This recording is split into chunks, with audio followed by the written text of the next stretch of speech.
dasar negara. Katanya sumber hukum,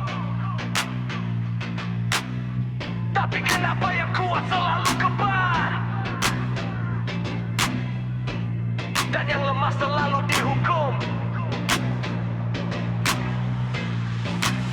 Pancasila di dinding di hafalan bocah sekolah, tapi hilang pas jabatan mulai tergoda. Sila keadilan cuma jadi narasi pidato, pas rakyat lapar hukum malah jadi algojo. Katanya negara hukum bukan negara kuasa, tapi pasal dijadikan senjata yang terasa. Koruptor senyum di balik meja sidang, rakyat kecil gemetar dibungkam dilarang.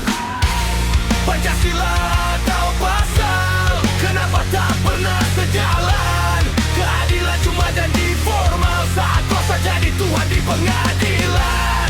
Pancasila tahu pasal, yang mana benar dicanangkan. Kalau hukum cuma alat kekuasaan, rakyat kecil selalu jadi korban. Sumber hukum katanya dari Pancasila, tapi kenapa nurani sering tak ada? Pas membela keluarga malah dicerat, pas merampok negara malah dirawat. Kemanusiaan cuma kata di sila 2, di 8 yang manusia tak dihargai nyawa. Musyawarah diganti keputusan sepihak, yang bersuara dicap pembangkang dianggap jahat. Bukan Pancasila yang salah, bukan konstitusi yang lemah. Yang rusak itu mental penguasa, yang menjual hukum demi tata. Rakyat tertut takut di pasal berlapis, biar diam biar tunduk biar tragis. Padahal suara rakyat bukan kejahatan, itu hak yang dijadiin oleh konstitusi negara. Demokrasi mati bukan saat peluru ditembak, tapi saat rakyat tertuntut untuk bicara fakta. Kalau hukum cuma tajam ke bawah, maka jalian cuma mitos belaka. Pancasila tahu pasal, kenapa tak pernah sejalan? Keadilan cuma janji formal saat kuasa jadi Tuhan di pengadilan. Pancasila tahu pasal, yang mana benar dijalankan. Kalau hukum cuma alat kekuasaan, rakyat kecil selalu jadi korban. Negara ini punya dasar yang mulia, tapi dijalankan oleh tangan yang lupa nurani.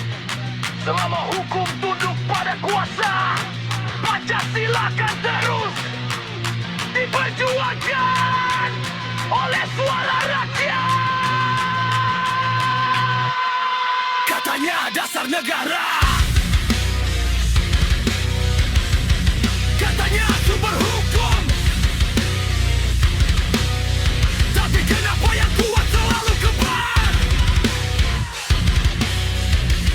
dan yang lemah selalu dihukum. Pancasila di dinding di hafalan bocah sekolah, tapi hilang pas jabatan mulai tergoda. Sila keadilan cuma jadi narasi pidato, pas rakyat lapar hukum malah jadi algojo. Katanya negara hukum bukan negara kuasa, tapi pasal dijadikan senjata yang terasa.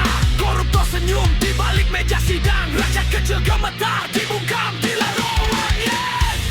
Pancasila tahu pasal, kenapa tak pernah sejalan? Keadilan cuma janji formal saja dan jadi Tuhan di pengadilan. Pancasila tahu pasal, yang mana benar dijalankan. Kalau hukum cuma alat kekuasaan, rakyat kecil selalu jadi korban.